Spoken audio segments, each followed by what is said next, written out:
There's been a lot of controversy about whether science and faith are compatible.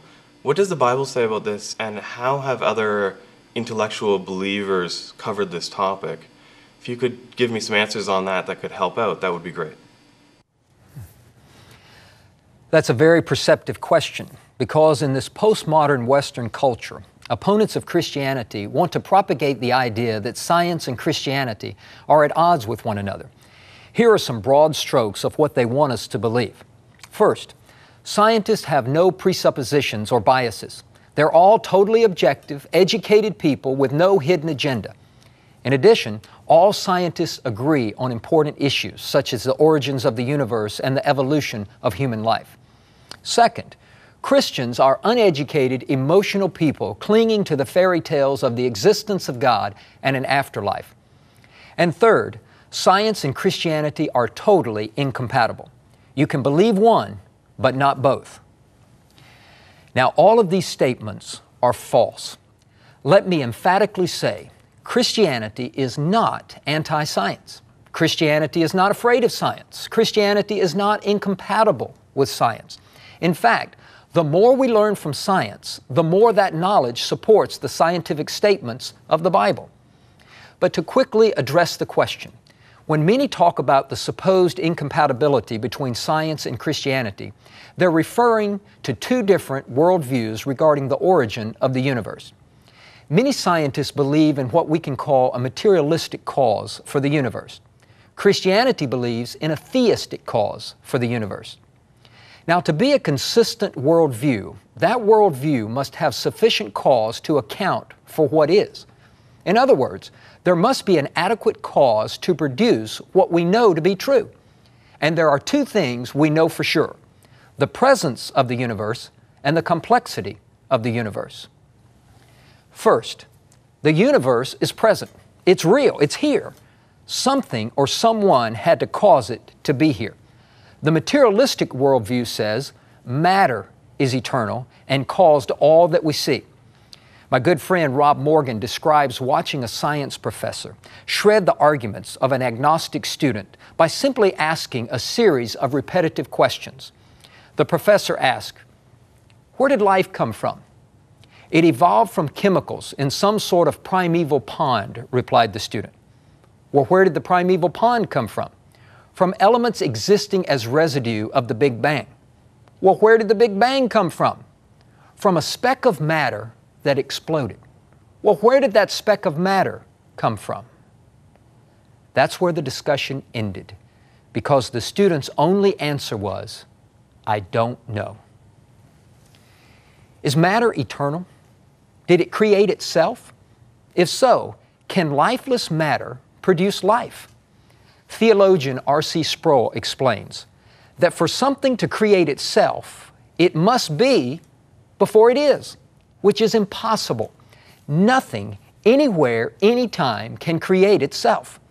Dr. Dean Kenyon, noted molecular biology professor and author of Biochemical Predestination, which was a biology textbook based on evolutionary presuppositions, later changed his views, and he wrote this: "I no longer believe that the arguments in Biochemical Predestination and in similar books by other authors add up to an adequate defense of the view that life arose spontaneously on this planet from non-living matter."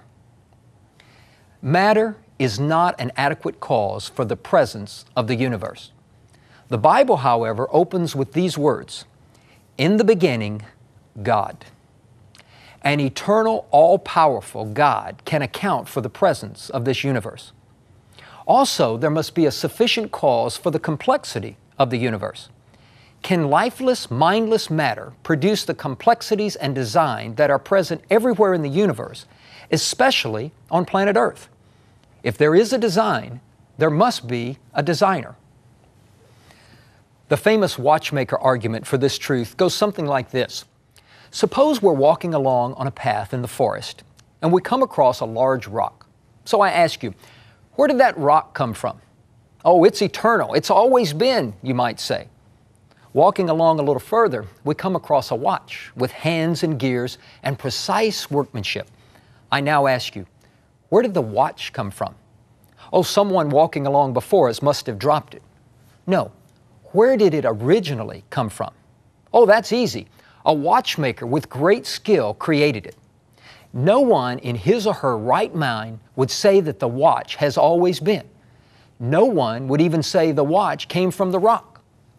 Now, life on earth is infinitely more complex than a watch. Now, if a watch didn't just happen by chance, neither did complex life on earth happen by chance. For years, I went to church with a doctor who was a committed evolutionist prior to his conversion. In med school, he had to dissect a human hand. By his own testimony, when he saw the intricate design of tendons, muscles, and bones in the human hand, he realized for the first time in his life there was indeed a Creator. Paul declared in Romans 1, "For since the creation of the world, God's invisible attributes are clearly seen, being understood by the things that are made, even His eternal power and Godhead." In Psalm 19, David exclaimed, "The heavens declare the glory of God." A while back, Time magazine had an issue devoted to the subject, "What does science tell us about God?" The lead article was written by Robert Wright, who described himself as a fairly hardcore scientific materialist. But surprisingly, in the article, he admitted, "There is more to this universe than meets the eye, something authentically divine about how it all fits together." An intelligent designer, not mindless matter, accounts for the complexity that we see. I encourage you, dig deep to see how scientific knowledge points to an intellectual, intelligent creator and designer. And your eBible software can certainly help you with that scientific study. Watch how easy it is to see what your library has to say about a word or a subject like science. When eBible opens, right on the home page is a box called Quick Search. Just type a word like science and click the famous one-click button, and there's every place your library mentions that word. Now, your faith will be strengthened as you read articles, sermons, and teachings about science and Scripture and the compatibility between the two. Here's a book called Every Miracle in the Bible. It contains an article that evaluates the contemporary theories about the origins of the universe. Here's an article by our friend Rob Morgan entitled, "What Scientists Think of Evolution." The eBible software contains a lot of information about science, creation, evolution, and so on. And the best part is it's so easy to access. So enjoy your science study with eBible.